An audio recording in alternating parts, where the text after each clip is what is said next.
पांजन्य का भैरव स्वर फूंका था भगवान ने युद्ध के मैदान में। जब कृष्ण से आग्रह किया था अर्जुन ने कि इन दोनों सेनाओं के मध्य में मेरा रथ ले चलो, और तब भगवान ने पांजन्य को फूंका था, उस स्वर से ही श्रीहत हो गए कौरव, भयभीत हो गए, श्रीहीन हो गए, उनके अंतःकरण ने पराजय स्वीकार कर ली।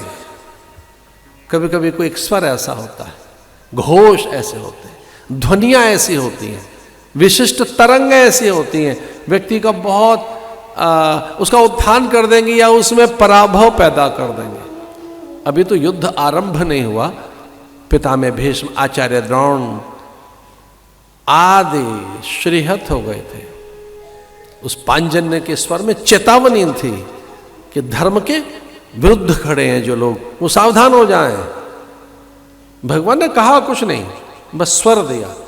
और जब हमारे आरती हो रही होती है तो घंट ध्वनि, गरुड़ घंटी, या हमारे यहाँ नगाड़े, ढोल, मृदंग, शहनाई, पखावज, ढोलक, ये अलग अलग अलग वाद्य हैं हमारे यहाँ। शहनाई बजेगी तो क्या आएगा उसमें स्वर, ढोलक है, मृदंग है, तुमुल घोष है, जय घोष है, दुंदुभियां बजेंगी तो इसका अर्थ है रणभेरी है वो। रणभेरियां, युद्ध के स्वर अलग हैं, भीतर में पौरुष जगाने के लिए, शौर्य जगाने के लिए। शंख ध्वनि बिल्कुल अलग है, गरुड़ घंटी बिल्कुल अलग है। अरे सच मानिए, 2 अगरबत्ती जलाओ या एक वातावरण तो बना देती है अगरबत्ती, उसका धुआं, अगरबत्ती का धुआं क्या मूड मेकर है। एक अगरबत्ती क्या जलाई, मन स्थिर हो गया, उसका धूम्र नासापुटों को छूता है। गरुड़ घंटी, आरती, घोष, जो ध्वनि है, और मंत्र, रणभेरियां कैसे बजेंगी, शंख ध्वनि। कुछ लोगों को तो यही नहीं पता कि विष्णु के लिए अलग शंख बजाया जाता है और शिव के लिए भिन्न। दुर्गा का यज्ञ हो रहा है तो कौन सा शंख बजेगा, गाड़ापत्य यज्ञ है तो कौन सा बजेगा। सच मानिए, गुरुओं के आगमन पर शंख अलग प्रकार से बजाया जाता है। तू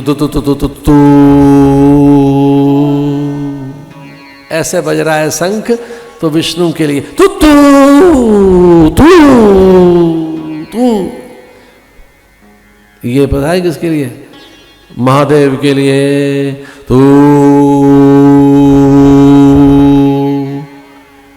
दुर्गा के लिए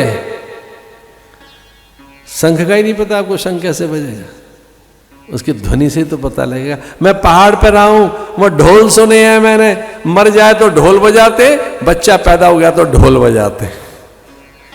मैं उत्तरकाशी रहा, वो ढोल बजता था उन दिनों जब मैं था अर्ली 80s में, मैं वहां था, बहुत अर्ली 80s में मैं पहाड़ पे था। ढोल कैसे बजेगा, बहुत दिनों के बाद मुझे पता लगा कि ये मरने पे ढोल ऐसे बजता है, बच्चा पैदा हो गया ढोल ऐसे बजेगा, गांव को इकट्ठा करना है ढोल ऐसे बजेगा। और ढोल देवता जग जाते, आज भी वहां के ढोल पर देव जागृत हो जाते हैं। और देखने हो तो आओ पहाड़ पर, और उनकी मस्ती और उनका उत्सव देखना हो तो चलो कुल्लू का दशहरा दिखाएं आपको, या कि मकर संक्रांति का उत्तरकाशी का मेला दिखाएं आपको। डोलियों का आगमन हमारे यहाँ कुंभ के मेले पर किस तरह से पहाड़ के देवता आते हैं, स्वर से पैदा हो जाएंगे। गीता सुनाई भगवान ने, पांजन्य का भैरव स्वर, उन्हें भैरव स्वर लगा, इधर इन्हें देव स्वर लगा। वो स्वर सुना पांडवों के घोड़ों ने, उनमें उत्साह पैदा हो गया और कौरवों के घोड़े हिलाने लगे, हाथी चिंघाड़ने लगे, योद्धा भयभीत हो गए। किनके? अरे शंख बज रहा है तो एक जैसे फील होना चाहिए ना। अगर कृष्ण शंख बजा रहे हैं तो एक जैसी फील आनी चाहिए, एक जैसा अनुभव होना चाहिए। नहीं नहीं, पांडवों का अनुभव कुछ और है, कौरवों का अनुभव कुछ और है। कौरव भयभीत हो गए, पांडव हर्षित हो गए। अरे वो तर गए, भीतर क्या ध्वनि गई।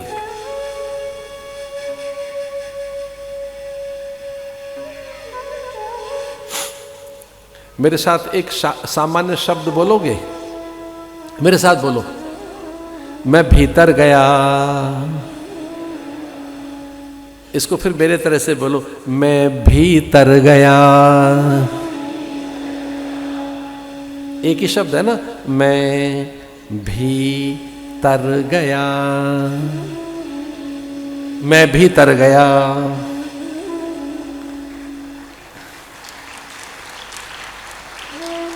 चलो बहनों की ओर से बोलते हैं हम, मैं भीतर गई,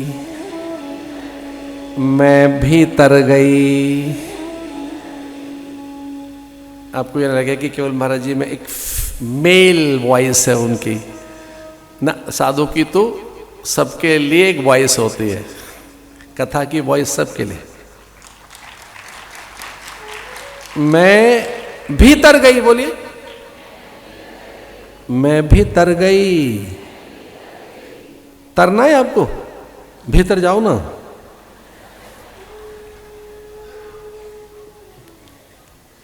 भीतर जाइए।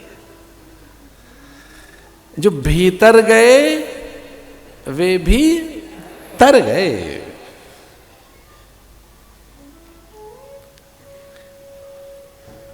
तो एक बात को एकदम अभी पकड़िए, बस अभी कैच कीजिए, अब भी कैच कीजिए।